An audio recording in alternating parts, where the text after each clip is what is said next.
जिले की हलचल। आकाशवाणी लखनऊ से प्रस्तुत है जिले की हलचल। आज सुनिए बस्ती और बदायूं जिलों की हलचल। पहले सुनते हैं बस्ती जिले की हलचल। आलेख और स्वर है अमित सिंह का। प्रधानमंत्री मोदी के 12 साल पूर्ण होने पर बस्ती विभिन्न कार्यक्रमों का आयोजन किया गया। बस्ती में प्रदेश के कृषि मंत्री सूर्य प्रताप शाही ने सर्किट हाउस में सुपोषित कार्यक्रम के अंतर्गत पहुंची महिलाओं को किट वितरण किया। साथ ही साथ जिले में चल रहे सरकार की कल्याणकारी योजनाओं को लेकर विभाग के अधिकारियों के साथ बैठक की। मंत्री सूर्य प्रताप शाही ने प्रधानमंत्री मोदी के 12 वर्ष से पूर्ण होने पर उनके द्वारा दिए गए अनेक योजनाओं का उल्लेख किया। उन्होंने बताया कि प्रधानमंत्री मोदी ने अपने 12 वर्षों का स्वर्णिम काल पूरा किया है। उनके नेतृत्व में भारत देश की तस्वीर बदली है और तकदीर भी बदली है और एक नई सोच के साथ भारत ने एक नई दिशा की ओर बढ़ने का संकल्प लिया है। 2014 में प्रधानमंत्री मोदी की सरकार बनी और उन्होंने अपनी सरकार का लक्ष्य गरीब कल्याण योजनाओं के साथ शुरू किया। कृषि मंत्री सूर्य प्रताप शाही ने बताया कि 4,128 करोड़ रुपए की हमारी 383 परियोजनाएं पूर्ण हो चुकी और इन परियोजनाओं के माध्यम से महत्वपूर्ण जो कार्यक्रम चलाए गए हैं, योगी आदित्यनाथ जी की सरकार बनने के बाद उनको रिवाइवल के प्रोग्राम हम लोगों ने शुरू किए, जिसमें जो पहले 2 शुगर मिल रिवाइव किए गए। बस्ती जिले में खेत बचाओ अभियान के अंतर्गत कृषि विज्ञान केंद्र बस्ती में प्राकृतिक खेती विषयक पर एक दिवसीय कार्यशाला का भव्य आयोजन किया गया। कार्यक्रम में प्रदेश एवं देश के विभिन्न किसान, कृषि वैज्ञानिक, अधिकारियों तथा बड़ी संख्या में किसानों ने सहभाग कर प्राकृतिक खेती को बढ़ावा देने का संकल्प लिया। कार्यक्रम के मुख्य अतिथि भाजपा किसान मोर्चा के प्रदेश अध्यक्ष कामेश्वर सिंह ने किसानों से आह्वान किया कि वे कृषि विज्ञान केंद्र तकनीकी मार्गदर्शन प्राप्त कर प्राकृतिक खेती को अपनाएं तथा कृषि में रासायनिक उर्वरकों एवं कीटनाशकों के प्रयोग को न्यूनतम प्रयोग करें। उन्होंने कहा कि प्राकृतिक खेती न केवल पर्यावरण संरक्षण में सहायक है बल्कि किसानों की उत्पादन लागत को कम कर उनकी आय बढ़ाने में भी महत्वपूर्ण भूमिका निभा सकती है। बस्ती जिले में मुहर्रम के दौरान निगरानी के लिए 1400 CCTV कैमरे लगाए गए हैं। इस दौरान निकलने वाले जुलूस और मजलिसों के मद्देनजर पर्याप्त पुलिसकर्मियों की ड्यूटी लगाई गई है। इस क्रम में जिला कलेक्ट्रेट सभागार में मुहर्रम को लेकर अधिकारियों ने पीस कमेटी के साथ बैठक की। बैठक में मुहर्रम को लेकर थाना क्षेत्र वासियों से सुझाव मांगा गया। बैठक में प्रशासनिक अधिकारियों ने लोगों से मानक के अनुरूप संपन्न कराने की अपील किया। जिलाधिकारी कृतिका जोसा ने बताया कि जनपद में लगभग 1952 ताजिए रखे जाएंगे, जिनकी निगरानी के लिए 1400 के ऊपर के CCTV कैमरेस लगे हुए हैं। जुलूस की जो संख्या है वो 127 है। इसको लेकर के पुलिस की सभी ड्यूटीज लग गई हैं, एज वेल एज प्रशासन की ओर से भी सभी मजिस्ट्रेट्स की ड्यूटी लग गई है। बस्ती में अंतर्राष्ट्रीय योग दिवस के अवसर पर असम प्रभारी और पूर्व लोकसभा सांसद हरीश द्विवेदी ने बस्ती स्टेडियम में आयोजित सामूहिक योग कार्यक्रम में भाग लेते हुए योगाभ्यास किया और लोगों को नियमित योग अपनाने का संदेश दिया। योग दिवस इस आयोजन में बड़ी संख्या में लोगों ने भाग लेकर स्वस्थ जीवन के लिए योग के महत्व को समझा और नियमित योग करने का संकल्प लिया। लखनऊ में कोचिंग संस्थान की घटना के बाद बस्ती जिले के सभी कोचिंग संस्थानों में मानक की चेकिंग की जा रही है। फायर सेफ्टी समेत एंट्री और एग्जिटिंग की चेकिंग की जा रही है। जिले में भी पुलिस विभाग के साथ फायर टीम और DIOs लगातार चेकिंग कर रहे हैं। टीम ने सबसे पहले कटरा क्षेत्र के लक्ष्य एकेडमी का निरीक्षण किया। निरीक्षण के दौरान लगे फायर सेफ्टी एक्सपायर मिले। तत्काल ही संस्थान को फायर सेफ्टी को लेकर चेतावनी जारी की गई। मानक विहीन कोचिंग संस्थान चलाने पर अधिकारियों ने कड़ी आपत्ति जताई। साथ ही मानकों को पूरा करने के लिए भी निर्देश दिए। क्षेत्राधिकारी सत्येंद्र भूषण तिवारी ने एक कोचिंग संस्थान के चालक को निर्देश दिया कि वहीं इस पूरे मामले को लेकर क्षेत्राधिकारी ने बताया कि शासन और उच्चाधिकारियों के निर्देश पर संयुक्त टीम द्वारा कोचिंग और लाइब्रेरी सेंटरों की चेकिंग कराई जा रही है। बस्ती जिले की हलचल के बाद आइए सुनते हैं बदायूं जिले की हलचल। आलेख और स्वर है मोहम्मद नईम का।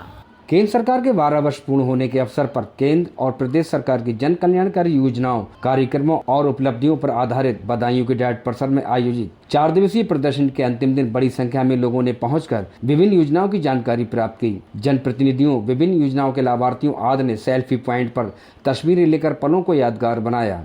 बदायूं जनपद के प्रभारी मंत्री एवं प्रदेश सरकार में राज्य मंत्री स्वतंत्र प्रभार वन एवं पर्यावरण डॉक्टर अरुण कुमार सक्सेना ने बीते दिनों प्रदर्शनी का उद्घाटन किया। प्रदर्शनी में पहले दिन से ही आगंतुकों में सरकार की योजनाएं जानने के लिए भारी उत्साह देखा गया। आगंतुकों ने कहा कि सरकार बिना किसी भेदभाव से पात्र व्यक्तियों तक योजनाओं का लाभ पहुंचा रही है। केंद्र सरकार की योजनाओं में स्टार्टअप, मुद्रा योजना, प्रधानमंत्री आयुष्मान भारत योजना, प्रधानमंत्री जनधन योजना, महिला सशक्तिकरण संबंधी योजनाएं, प्रधानमंत्री किसान सम्मान निधि योजना और निःशुल्क खाद्यान्न वितरण जैसी योजनाएं शामिल रहीं। प्रदर्शनी का आयोजन सूचना एवं जनसंपर्क विभाग उत्तर प्रदेश द्वारा किया गया। बदायूं स्थित कृष्णा लॉन में बदायूं से लखनऊ के लिए नई ट्रेन संचालित होने के संबंध में बीते दिनों आयोजित प्रेस वार्ता में केंद्रीय राज्य मंत्री BL वर्मा ने कहा कि ये बदायूं जनपद की जनता की लंबे समय से चली आ रही मांग थी, जिसे प्रधानमंत्री नरेंद्र मोदी के नेतृत्व वाली सरकार ने पूरा किया है। उन्होंने कहा कि बदायूं से लखनऊ के लिए रेल सेवा संचालित किए जाने की मांग को लेकर वो लंबे समय से रेल मंत्री अश्विनी वैष्णव के समक्ष लगातार प्रयासरत थे। केंद्रीय राज्य मंत्री BL वर्मा ने बताया, आज मुझे खुशी है कि बदायूं से सीधी ट्रेन लखनऊ के लिए जो जनता की बहुत पुरानी डिमांड थी चलने जा रही है, इसकी स्वीकृति मिल गई और बहुत जल्दी तिथि तय करके बदायूं से हरी झंडी दिखाई जाएगी। यहाँ से सुबह 5:25 पर ट्रेन यहाँ से चलेगी और शाम को वापस भी आ जाएगी। बदायूं की जिला अधिकारी अवनीश राय ने बीते दिनों कलेक्ट्रेट सभागार में आयोजित जिला स्वास्थ्य समिति की बैठक की अध्यक्षता करते हुए स्वास्थ्य विभाग के अधिकारियों को राज्य सरकार द्वारा दी जा रही स्वास्थ्य सेवाओं को आमजन की सुगमता से सुलभ कराने के लिए कहा। उन्होंने बताया कि 1 से 31 जुलाई तक विशेष संचारी रोग नियंत्रण अभियान चलाया जाएगा। उन्होंने अधिकारियों से माइक्रो प्लान बनाकर स्वास्थ्य विभाग को उपलब्ध कराने के निर्देश दिए। उन्होंने 28 जून से प्रारंभ हो रहे पल्स पोलियो अभियान के कार्यों की भी समीक्षा की। इस दौरान जिलाधिकारी ने विशेष संचारी रोग नियंत्रण अभियान अंतर्गत ब्लॉक स्तर नोडल अध्यापकों का संवेदीकरण, स्थानीय निकायों पर संवेदीकरण, ग्राम प्रधान व ग्राम विकास अधिकारी की संवेदीकरण आदि कार्य समय पर पूर्ण करने के लिए कहा। उन्होंने कहा कि संबंधित सभी बैठकर समय से पूर्ण कराकर अभियान को सफल बनाया जाए। उन्होंने बताया कि 11 जुलाई से 31 जुलाई तक दस्तक अभियान चलाया जाएगा।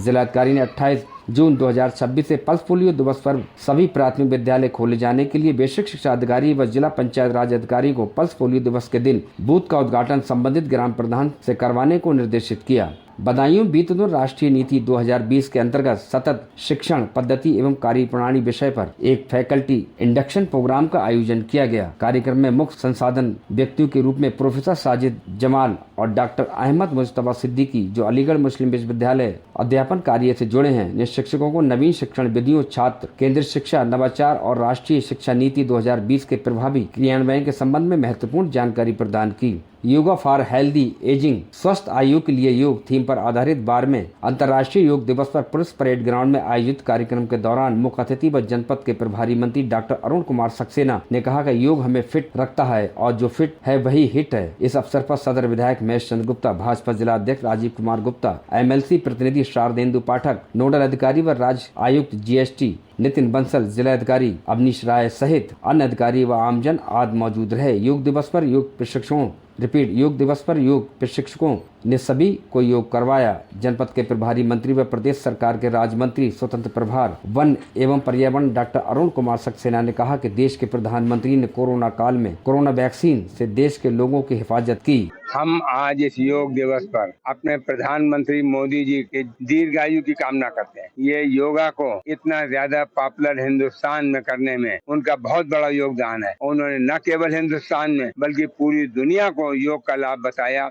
ये था आकाशवाणी लखनऊ के क्षेत्रीय समाचार एकांश द्वारा प्रस्तुत जिले की हलचल का आज का अंक।